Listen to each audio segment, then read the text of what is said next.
Hello friends, इससे पहले की वीडियोस में हम लोग रामानुज, रामानंद, कबीर, रैदास, नरसिंह मेहता और मीराबाई के बारे में ऑलरेडी पढ़ चुके हैं।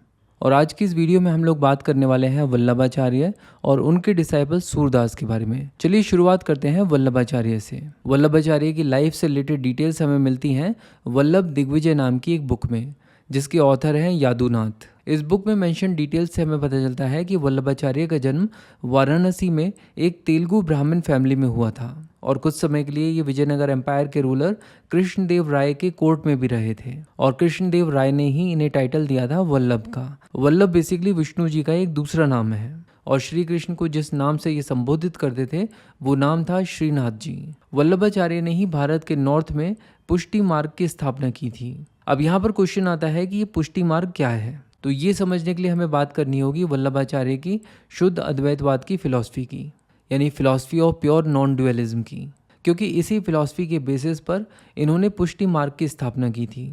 तो चलिए सबसे पहले शुद्ध अद्वैतवाद की फिलॉसफी को डिटेल में समझते हैं। शुद्ध अद्वैतवाद की इस फिलॉसफी में वल्लभाचार्य ब्राह्मण और यूनिवर्स के बीच की रिलेशन को समझाते हैं। वो कहते हैं कि ये पूरा का पूरा यूनिवर्स ब्राह्मण का ही मैनिफेस्टेशन है और ब्राह्मण और यूनिवर्स दोनों एक नहीं हैं, लेकिन एक ही सिक्के के दो पहलू की तरह हैं।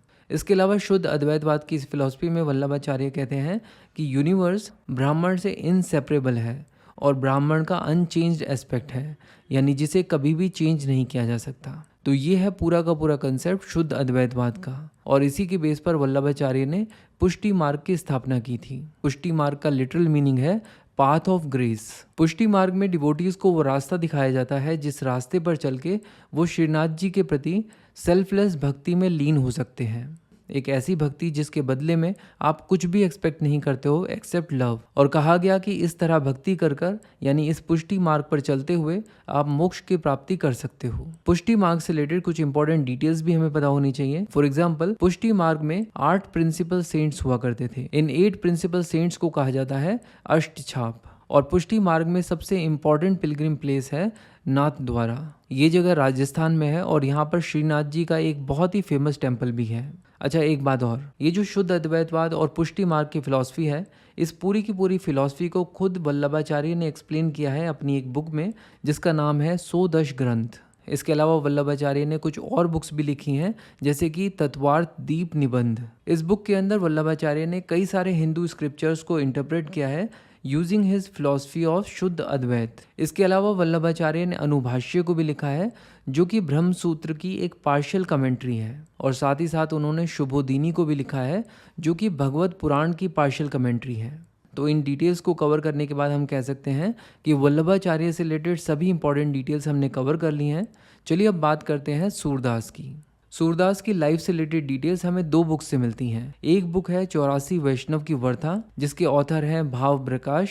इस बुक के अंदर भाव प्रकाश ने 84 वैष्णव्स की इन्फॉर्मेशन दी है। और सूरदास की लाइफ से रिलेटेड दूसरी इंपॉर्टेंट बुक है वल्लभ दिग्विजय। इसके ऑथर हैं यादुनाथ, और ये बुक बेसिकली वल्लभाचार्य की लाइफ से रिलेटेड है। लेकिन क्योंकि सूरदास वल्लभाचार्य के ही डिसाइपल थे, इसीलिए इस बुक के अंदर भी सूरदास से रिलेटेड काफ़ी इंपॉर्टेंट डिटेल्स मिलती है।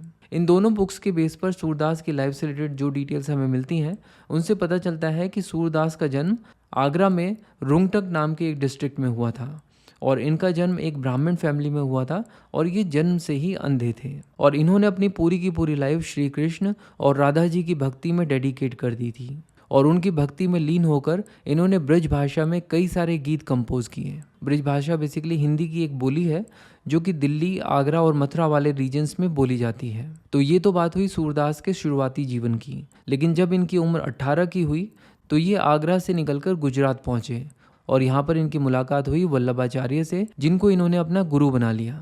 वल्लभाचार्य ने ही इन्हें शुद्ध अद्वैतवाद का ज्ञान दिया और इन्हें पुष्टि मार्ग पर चलने के लिए प्रेरित किया। ये ज्ञान प्राप्त करने के बाद ये वापस से अपने ब्रिज वाले रीजन में आ गए, यानी मथुरा वृंदावन वाले रीजन में आ गए। बट आपको पता होना चाहिए कि ये वो पीरियड है जिस समय भारत के most of the northern region में अकबर का रूल हुआ करता था, और अकबर के कोर्ट पोएट हुआ करते थे तानसेन। और ऐसा माना जाता है कि तानसेन ने कई मौक़ों पर सूरदास की सिंगिंग की तारीफ की थी। इनफैक्ट ये भी कहा जाता है कि अकबर खुद सूरदास को बहुत एडमायर करते थे और उन्होंने सूरदास से भी कई बार मुलाकात की थी। तो ये तो बात हुई सूरदास की लाइफ की। अगर हम लोग बात करें इनकी फ़िलॉसफ़ी की, तो ये बेसिकली वल्लभाचार्य की ही फ़िलॉसफ़ी को फॉलो कर रहे थे, यानी पुष्टि मार्ग और शुद्ध अद्वैतवाद की फ़िलॉसफ़ी को। और इनके द्वारा कंपोज किए गए सॉन्ग्स को हम लोग सुर सागर में देख सकते हैं, जो कि ब्रिज भाषा में लिखी गई है। तो ये थी डिटेल सूरदास और वल्लभाचार्य की। नेक्स्ट वीडियो में हम लोग तुलसीदास और दादू दयाल को भी कवर करेंगे। इंडिया की हिस्ट्री, इंडियन पॉलिटी और इंडियन इकोनॉमी को डिटेल में कवर करने के लिए बुक्सतावा की प्लेलिस्ट को फॉलो कीजिए। Thank you so much for watching and supporting बुक्सतावा।